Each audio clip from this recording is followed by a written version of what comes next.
Australia was bombed more times than Pearl Harbour. Everyone in the world seems to know about Pearl Harbour, but they don't know about the hundreds of Australians that were slaughtered when the Japanese bombed Darwin.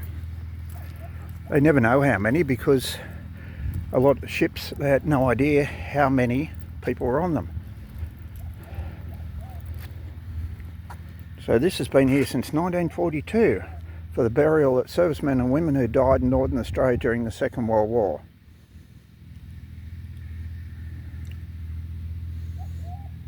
So why don't most Australians know about it? Ask your government. They keep these things secret. But now you can see here, for everyone to see, the bombing. The Japanese air raid started on the 19th of February 1942, killed more than 230 people and displaced many more. Now that was only one particular bombing.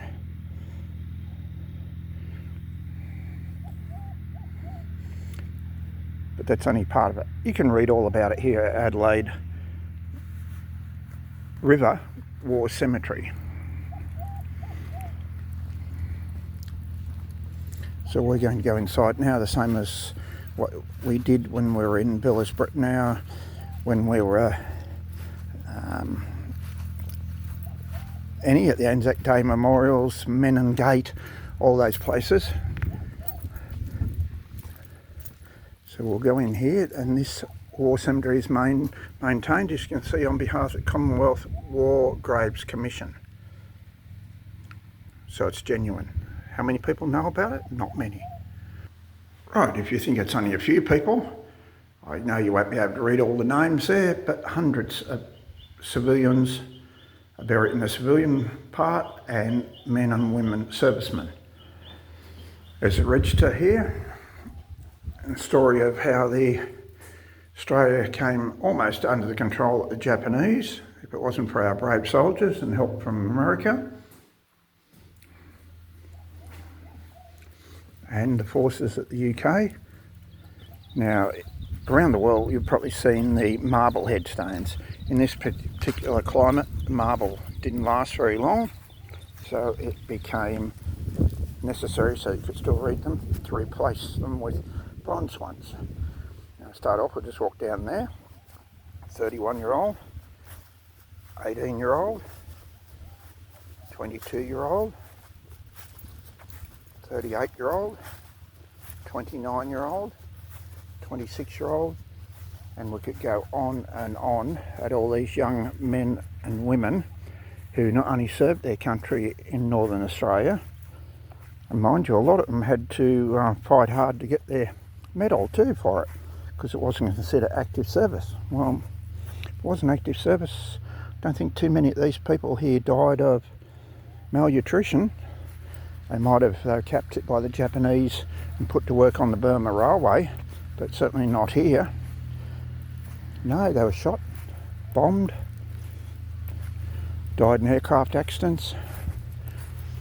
So war has come to Australia. And this here was originally a citrus orchard, and the Commonwealth War Graves resumed it and buried the servicemen and women on one side and the civilians on the other side, and erected this memorial cross to have a focal point. And it's maintained very nicely, all the grass is mown nicely, and it's quite placed to reflect on why these young servicemen and women and the civilians next door died in the service of their country. Seems too easy these days to do as they've done with say the Middle East, to mass, try and wipe it, expunge it from history. Same was tried in Australia. And why I think of it, when I was in Japan, I invited you to go into a school, if they'll let you in, or a library, and try and find some history about the atrocities committed by the Japanese. Things like making the Australian nurses wade into the water and then machine gun them. Bombing of hospital ships, clearly marked, No, expunged. Rewrite history. And that's why it's important that if you had children at school, you challenge the teachers. If they don't teach them proper history, you challenge them. Tell them you want your children brought up to be true Australians, who are respectful of those who went before them and the supreme sacrifice that many of them made.